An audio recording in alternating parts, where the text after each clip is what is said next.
Hello जय श्री कृष्ण। केम छो बधा? आई होप तमे बधा मजामां हशो। आज આપણે બનાવીશું નાના મોટા સૌની ફેવરિટ એવી ભીંડી મસાલાની સબ્જી। હવે આપણે ભીંડાને સમારી લઈશું। મેં અહીંયા 500 ગ્રામ ભીંડો લીધેલો છે। એને આ રીતે આગળ પાછળથી કાપી અને આપણે વચ્ચેથી કાપા મૂકવાના છે। તો આ રીતે આપણે ભીંડો કાપી લઈશું એટલે આપણો મસાલો અંદર સુધી ભીંડામાં સારી રીતે ચડી જાય ને ભીંડો એકદમ કૂણો હોય એ રીતનો લેવાનો છે આપણે।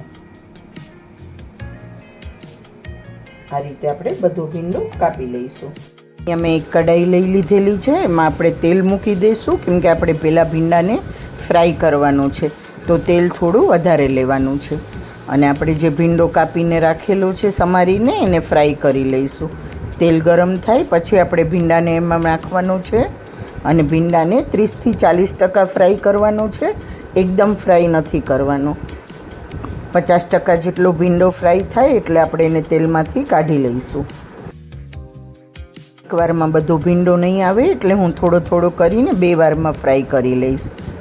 તો ભીંડો આપણો તમે જોઈ શકો છો 50% જેવું ફ્રાય થવા લાગ્યો છે। એકદમ 100% આપણે કૂક નથી કરવાનું, ભીંડાને ફ્રાય નથી કરવાનું પૂરેપૂરો। બસ આ રીતનો ફ્રાય થઈ જાય એટલે આપણે એને તેલમાંથી એક પ્લેટમાં કાઢી લઈશું અને ભીંડા બીજો જે બાકીનો છે એને પણ આ રીતે ફ્રાય કરી લઈશું આપણે। તો ફ્રાય થઈ ગયેલો ભીંડો આપણે કાઢી લીધો છે। હવે બાકીનો જે બચેલું ભીંડા છે એ બધા આપણે ફ્રાય કરી લઈશું આ જ રીતે। બસ આ રીતનો ભીંડાનો કલર થઈ જાય એટલે એને તેલમાંથી કાઢી લેવાનો છે। એકદમ જ વધારે પડતો ફ્રાય નહીં કરતો, નહીંતર એ ખાવામાં તમને એકદમ તેલનો ટેસ્ટ આવશે તો મજા નહીં આવે અને ભીંડો એકદમ જ ચીપચીપ થઈ જશે। તો આ રીતે આપણે બધો જ ભીંડો ફ્રાય કરી અને એને પણ બીજી પ્લેટમાં કાઢી લઈશું ને આપણા ભીંડા ફ્રાય થઈ ગયા છે, તમે જોઈ શકો છો। હવે મેં અહીંયા 5 થી 6 મોટા ટમેટાં લઈ લીધેલા છે, એના રફલી પીસ કરી લીધા છે। હવે આપણે એની પેસ્ટ બનાવી લઈશું। એકદમ સરસ પેસ્ટ બનાવવાની છે અને ટમેટામાં આપણે કંઈ પણ એડ નથી કરવાનું, ફક્ત ટમેટાં એકલા જ પીસવાના છે। હવે મેં અહીંયા 3 બટેટા લઈ લીધેલા છે છાલ ઉતારીને, તો એને પણ આપણે લાંબા પીસ સ્લાઈસ કાપી લઈશું અને આ રીતે બટેટા કાપી આપણે જે રીતે ભીંડો ફ્રાય કર્યો એ જ રીતે બટેટાની સ્લાઈસને પણ આપણે ફ્રાય કરી લેવાની છે। 40 થી 50% ફ્રાય થાય ત્યાં સુધી એને ફ્રાય કરવાની છે। એકદમ ગોલ્ડન બ્રાઉન નથી કરવાની, લાઇટ ગોલ્ડન બ્રાઉન કલર આવી છે એટલે એને આપણે કાઢી લેવાની છે તેલમાંથી। તો હવે અહીંયા તેલ આપણે જે ભીંડો ફ્રાય કરેલો એ જ તેલમાં બટેટા ઉમેરી દઈશું અને બટેટાને પણ એ રીતે ફ્રાય કરી લઈશું 50%। બસ આપણા બટેટાનો કલર ચેન્જ થઈ ગયો છે, 50% જેવા ફ્રાય થઈ ગયા છે। હવે આપણે બટેટાને કાઢી લઈશું અને આ જ રીતે આપણે જે બાકી બચેલા બટેટાની સ્લાઈસ છે એને પણ ફ્રાય કરી લઈશું। એકદમ ગોલ્ડન બ્રાઉન નથી કરવાના, એકદમ ક્રિસ્પી નથી કરવાના કેમ કે આપણે ફ્રેન્ચ ફ્રાય નથી બનાવતા, આપણે સબ્જી માટે ફ્રાય કરેલા છે એટલા માટે। તો આ રીતે આપણે બાકીના બટેટા પણ ફ્રાય કરી લઈશું। જોઈ શકો છો મેં બાકીના બટેટા મેં અહીંયા મોટા 3 બટેટા લીધા હતા। તમે જે પ્રમાણે શાકની ક્વોન્ટિટી હોય એ પ્રમાણે ઓછા વધારે બટેટા લઈ શકો છો। તો આપણે બધા બટેટા ફ્રાય કરી લીધા છે, એને પણ હવે આપણે તેલમાંથી કાઢી લઈશું અને હવે એક્સ્ટ્રા તેલ છે એ કઢાઈમાંથી કાઢી અને આપણે એ જ તેલમાં સબ્જીનો વઘાર કરી લઈશું।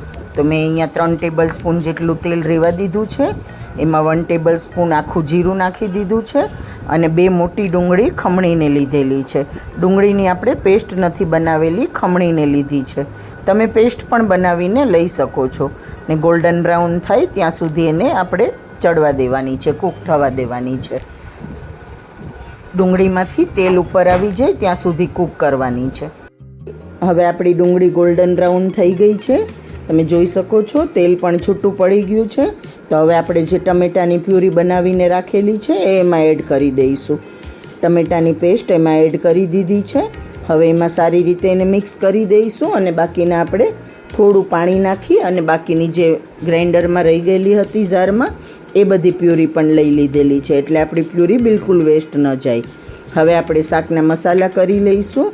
મેં અહીંયા 2 ટેબલ સ્પૂન જેટલું લાલ મરચું પાવડર, હાફ ટેબલ સ્પૂન ધાણા જીરું પાવડર, હાફ ટેબલ સ્પૂન હિંગ, હાફ ટેબલ સ્પૂન મીઠું અને હાફ ટેબલ સ્પૂન હળદર પાવડર લીધેલો છે.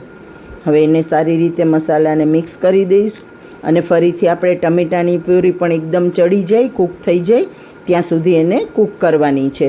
તેલ ઉપર છૂટું પડી જાય ત્યાં સુધી આપણે ગ્રેવી બનવા દેવાની છે. ગ્રેવીને સારી રીતે કૂક કરી લીધી છે. તમે જોઈ શકો છો આપણું તેલ અંદર સરસ ઉપર આવી ગયું છે. હવે જે આપણે ભીંડો ફ્રાય કરીને રાખેલો હતો એ એમાં એડ કરી આપણે ભીંડો એડ કરી દીધો છે. ભીંડો સારી રીતે ગ્રેવીમાં મિક્સ કરી અને જે આપણે ફ્રાય કરીને બટેટા રાખેલા છે એને પણ એમાં સાથે એડ કરી દઈશું. હવે આપણો મસાલો સરસ રીતે ચડી જાય એટલે એને 3 થી 4 મિનિટ માટે આપણે કૂક થવા દઈશું. કેમ કે આપણે ભીંડો થોડો 50% ફ્રાય કરીને રાખેલો છે એટલે 5 મિનિટમાં આપણા ભીંડા સરસ ચડી જશે અને એમાં ગ્રેવી પણ સરસ મિક્સ થઈ જશે. તો આપણે 5 મિનિટ માટે એને સારી રીતે ચલાવતા રહીશું અને એને કૂક થવા દઈશું. હવે આપણે ચિપ્સ તળીને રાખેલી હતી બટેટાની એ પણ એડ કરી દીધી છે ભીંડામાં.